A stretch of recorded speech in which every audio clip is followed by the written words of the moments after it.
კარგად უნდა გავერკვე ნახეთ რაში ონტოლოგიურია არსობრივი დაპირისპირება ჩემსა და ამ სამყაროს შორის ჩემსა და ამ სამყაროს შორის ტოლობის ნიშანს ვერ დასვა ცხოველსა და ამ სამყაროს შორის ტოლობის ნიშანს დასვა მაგრამ ჩემს როგორც ადამიანს და ამ სამყაროს შორის ტოლობის ნიშანი არის მე და თუ ეს ასეა და ქრისტიანობა გეუბნება რომ ასეა მაშინ უნდა კარგად გავერკვე საკუთარ ონტოლოგიაში საკუთარ არსებაში ვინ ვარ მე როგორ ცხოველის ნარი ხორცი მაქვს, ხო, ფიზიოლოგია მსგავსია ცხოველისა.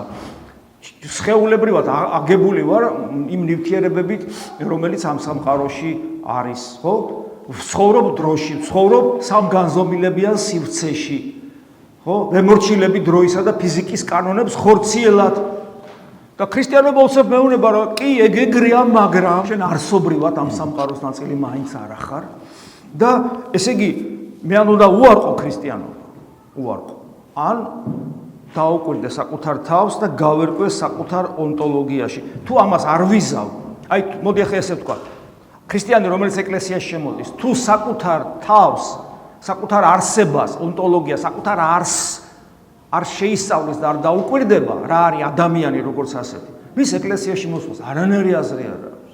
და რეალურად ასეც ხდება, შეიძლება ადამიანი ასე ფილოსოფიურად ამას არ იაზრებს, მაგრამ პრაქტიკაში იცით რა შევლინდება, რომ ადამიანი საკუთარი თავით არ ინტერესდება, რა იცით რა შევლინდება.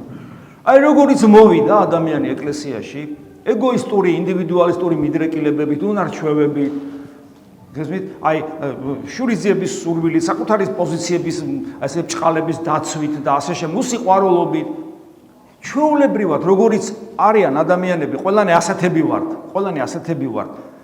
ასეთები მოვედით, იმიტომ რომ ჩვენ ასეთები ვართ, ნიშნავს რომ ხან კარგად ვიქცევით, ხან ცუდად ვიქცევით, ხან ესე, სხვადასხვა ხასიათები გვაქვს, ხო? როგორებიც მოვედით, ეგეთებად დავჭით. და მე ხშირად ჩვენ შესახებ მსჯელობენ ეკლესიაზე, ქრისტეზე და ამბობენ რომ ჩვენს ადამიანები ყველაზე მინიმუმ ჩვენნაირები არიან და ვითომ რა შევლინდება მათი რწმენა. ღმერთი რომ არის ეკლესიაში. ეკლესია რომ ადამიანად მოსული ღმერთის საიდუმლო სხეულია. რაში ეტყობათ ამ ადამიანებს? ესენი ხო ჩვენნაირები არიან. ეს უკეთეს შემთხვევაში.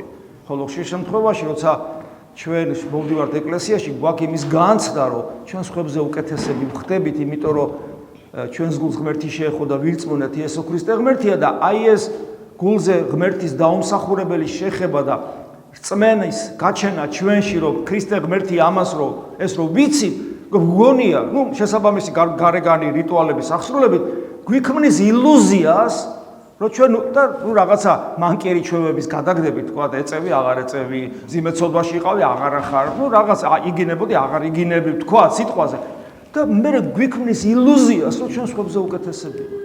მაშინ როდესაც არა ვართ სხვებზე უკეთესები. იმიტომ რომ ის რომ არ იგინები და ის რომ ცოლს არ ღალატობდა, ის რომ ნარკომანი აღარ ახარ და ის რომ ეს იმას კი არ ნიშნავს, რომ შენ უკეთესი გახდი, უბრალოდ ადამიანს დაემსგავს. ადამიანს დაემსგავს, იმიტომ რომ ეს ყველაფერი ჩამოთვალე არა ადამიანური იყო.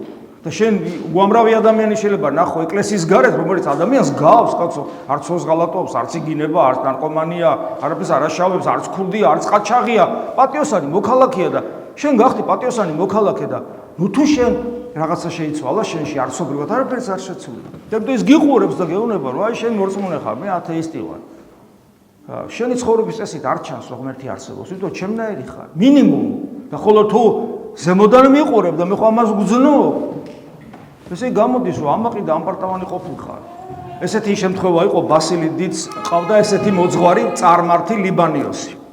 და ბასილი დიდი ცდილობდა რომ ათენში რო ასწავლიდა ძალიან უყვარდა თავის სიცოცხლის ბოლომდე პატივს მიაგებდა ლიბანიოს და წერილებსაც კი წერდა და არასოდეს არ აკრიტიკებდა მიუხედავად იმისა რომ წარმართი იყო და მადლიერებით მოიხსენებდა იმიტომ რომ მან ბევრი რამე ასწავლა ახალგაზრდობაში ბასილი დიდს პატივს მიაგებდა თავის როგორც ღვწოვან პედაგოგს მაგრამ რა თქმა უნდა აწუხებდა რომ ის ურწმუნო იყო ხო და რაღაცა პატარა მცდელობებიც ჰქონდა და ერთხელ ლიბანიოსმა ესეთი რამე უთხრა რომ ესე იგი თქვენი ბერები ესეთი ამპარტავნები ხდებიანო რომ ეს მე რაღაც აღარ მახსოვს ზუსტად როგორი სიტყვა იყო რომ მას პრობლემა ჰქონდა სწორედ აქედან გამომდინარე რომ ადამიანი ხდება სასულიერო პირი და ან მონაზონი და ამპარტავნებას ატყობდა იმიტომ რომ იმ სასულიერო პირს რომელსაც 1-2 ალბათ გაიცნო და ნახა ქონდა ეს ილუზია, რადგან გახდა სასულიერო პირი, ან რადგან გახდა ქრისტიანი, ან რადგან გახდა მონაზონი, სხვებზე უკეთესია.